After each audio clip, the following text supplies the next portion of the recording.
Segundo o portal Metrópolis, o presidente Lula decidiu indicar Jorge Messias, atual ministro da Advocacia Geral da União, para o Supremo Tribunal Federal.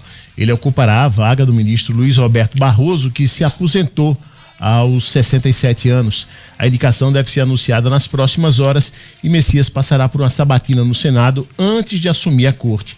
Com 45 anos, o novo ministro poderá ficar no Supremo Tribunal Federal pelos próximos 30 anos. Procurador da Fazenda Nacional desde 2007, Messias já atuou como subchefe para assuntos jurídicos da presidência do governo Dilma.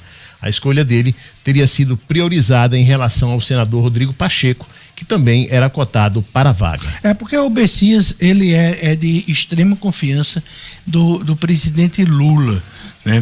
Tem um fato interessante que ontem o Barroso, que vai só se aposentar no sábado, eu acho que o Messias não vai ser indicado agora. Perdão, alguém já sabe por que Barroso está internado? Não, ele teve alta agora. Ele teve alta, mas o fato interessante é justamente esse. Ele teve uma crise ontem. De hipertensão. E só foi liberado hoje à tarde. Então, assim, o Barroso vem porque se fala na grande imprensa, né? A gente só faz ler, mas que quando ele anunciou a aposentadoria, ele foi, através da embaixada, tudo, saber se ia ter o visto dele de volta. Não, mas isso não procede, não. Será que não procede? Eu vi um print que foi montado, não existe. Da revista Oeste, contando isso. E a matéria na revista Oeste não existe, ela nunca publicou isso, contando essa história que ele foi saber se... Teria ido buscar. E aí o print da matéria falsa informava ainda que o imóvel dele tinha sido leiloado. Não, isso aí não foi. Mas ele... Por isso ele passou mal. Mas ele tá muito angustiado, o ministro Barroso. Ele já falou por diversas vezes, porque ele teve não só a vida acadêmica, mas parte da vida profissional dele nos Estados Unidos, né? Então, é bem complicado aí a situação do Barroso. Mas complicado mais ainda é a nossa situação, pessoal. Por quê? Porque o Brasil, o Messias tem 45 anos. Ele tem 30 anos de tribunal pela frente. E olha a tática de Lula. Ele bota o Zanin também, que é um jovem, botou o Toffoli, um menino na época, bota agora o Messias. Então, assim, vai ficar por gerações e gerações e gerações esse poder. Mas também tem uma coisa que nós devemos considerar. A responsabilidade do campo conservador em ter permitido, em ter colaborado para que o cenário atual tenha sido construído, porque o presidente da República, ele está indicando pessoas, acho que já é o terceiro que ele indica, em um momento, em uma conjuntura em que especialmente temos que mencionar a colaboração que o Eduardo Bolsonaro dá, sabe, assim, vai construindo as coisas, vai dando terreno para que o presidente faça indicações como as que ele está fazendo para você vai atrelar as indicações do Lula ao Eduardo, já baixa o Eduardo Bolsonaro comandar a América.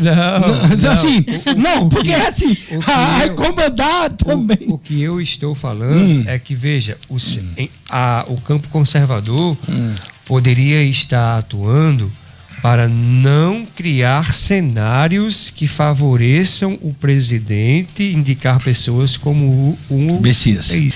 Olha, o consórcio Nordeste voltou à cena, desta vez no pedido de impeachment do ministro do Supremo, Flávio Dino. Segundo o documento protocolado pelos senadores da oposição, Flávio Dino teria se envolvido diretamente em decisões relativas ao escândalo dos respiradores do consórcio Nordeste, quando era governador do Maranhão, junto com Rui Costa, hoje ministro da Casa Civil, que agora é o relator de um inquérito ligado ao caso. O senador Eduardo Girão, do Novo, reforçou que o pedido não é simbólico e que o Senado precisa garantir transparência e fiscalizar o judiciário, especialmente quando há suspeita de conflito de interesses. O processo está agora nas mãos da presidência do Senado, que decidirá se ele segue adiante. Conhecendo o Alcolumbre como a gente conhece, gaveta, né? Não vai dar em nada, como não está dando em nada. Enxugar gelo. E fora tudo isso, você observe. O governador que era responsável, o presidente do consórcio que pagou lá, ele hoje é o segundo homem da República. Ele é o ministro-chefe da Casa Civil, o Rui Costa. O outro, homem de confiança de Lula. Ele é tão forte com Lula que ele teve aquele problema com Janja, que disse que foi ele quem vazou aquela interferência de Janja lá com o presidente da China no jantar. Foi ele quem vazou e mesmo assim ele continuou do mesmo jeito, tão forte. Aí você pega o Renanzinho, é ministro do transporte. O Dino no STF, Fátima continua governadora, o Camilo Santana é ministro da Educação.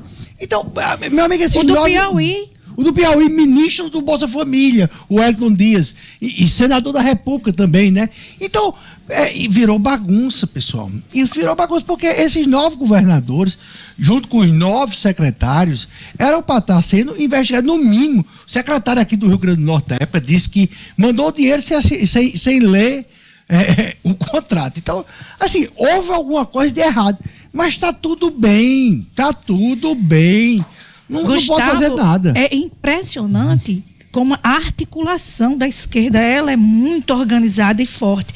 Você imagina, esse caso é um dos mais escandalosos da história da nova república, da redemocratização. É tão sério. Se fosse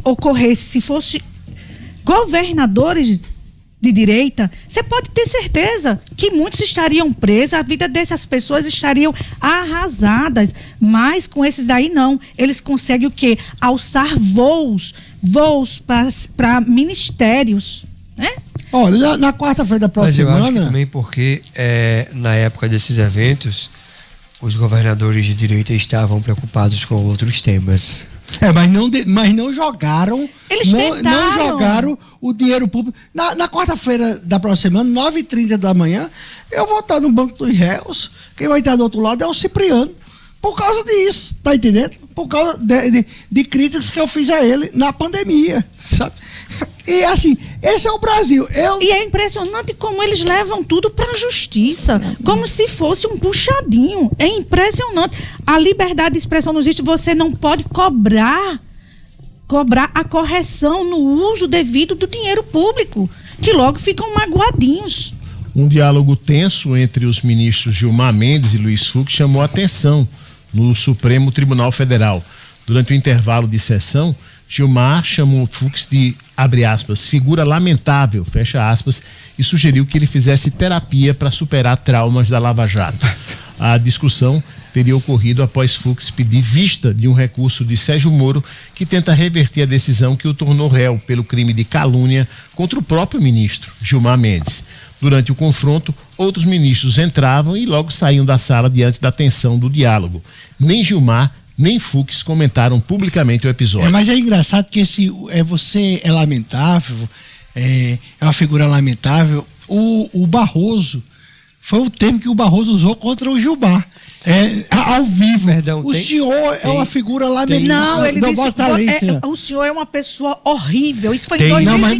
Mas lamentável tem um aspecto também nessa briga aí, porque ele se queixou, o Fux, de que eu sei que você anda falando mal de mim. Aí o Gilmar disse, eu ando mesmo, mas eu falo mal de você por trás. Não, pela frente. Pela frente. Não é nenhuma novidade, você sabe disso.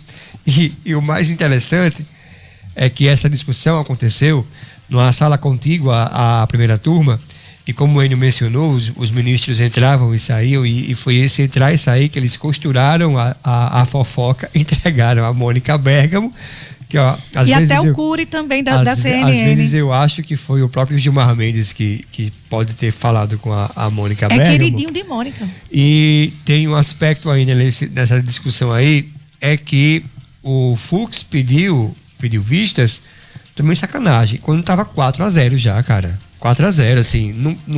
Mas enquanto não tiver encerrado o julgamento, as outras pessoas podem se sensibilizar com os argumentos. Com o Fux. e vai sensibilizar. E mudar o voto. Olha, você tem que ver que uma coisa, numa entrevista de Lula, ele disse claramente que só vai sossegar da vida quando ele for o Moro.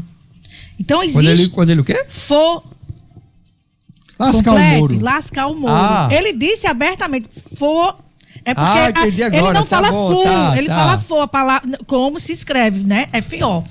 Então ele disse que ia lascar o Moro, enquanto não sossegasse. E o Gilmar Mendes, a história de Gilmar Mendes com os colegas, com os ministros no Supremo, ela já é antiga. Gustavo, não sei se vocês se lembram do mensalão dele com Joaquim Barbosa. Joaquim Barbosa, aliás, eles já detonaram tanto Gilmar Mendes que era para ficar, no mínimo, questionado, né? Porque o Joaquim Barbosa, disse assim, ele insinuou que o ministro Gilmar Mendes tinha capangas. Ele disse, eu não tenho medo dos seus capangas de Mato Grosso. Lewandowski também teve... Lewandowski teve também outro entrevero ali pesado. E também o Barroso, em 2023, ele disse, o senhor... a Vossa Excelência é uma pessoa horrível, tem pitadas de psicopatia, junta o mal com o atraso, com pitadas de psicopatia. E já teve outro também problema com Luiz Fux, o Gilmar Mendes, ele tem ali esses problemas bem sérios. Mas o fato, Eliane, é que o Fux está isolado. Porque um dos argumentos também de Gilmar nessa segunda Mônica Bergman é que ele disse que o Fux levou os colegas ao constrangimento por 12 horas de um voto que não tinha nada a ver e acabou culpando o mordomo, né? Porque assim... não aceitou o chefe, culpou o mordomo. Culpou o mordomo. Que era o delator, né? Que foi, ele culpou o Mauro Cid e ele respondeu inocentou. que fez o que tinha que fazer. O Fux. Fux hoje é o ministro que é acreditado. E ele é um... Acreditado por quem? Acreditado por quem? Por quem? Acreditado por quem assistiu aquele voto dele, por exemplo. Não. É acreditado. Você acha que não, é acreditado não, ele é um dos mais acreditados. Ele não é de direita. Não, mas ele é um magistrado. Ele é um magistrado. Ele é desacreditado, claro, porque quem é contra, quem é a favor quem é contra a anistia. Mas lembrando que a esquerda é a maioria. A esquerda, mas ele pode ser acreditado pela direita? Olha, pode. Vamos falar do país.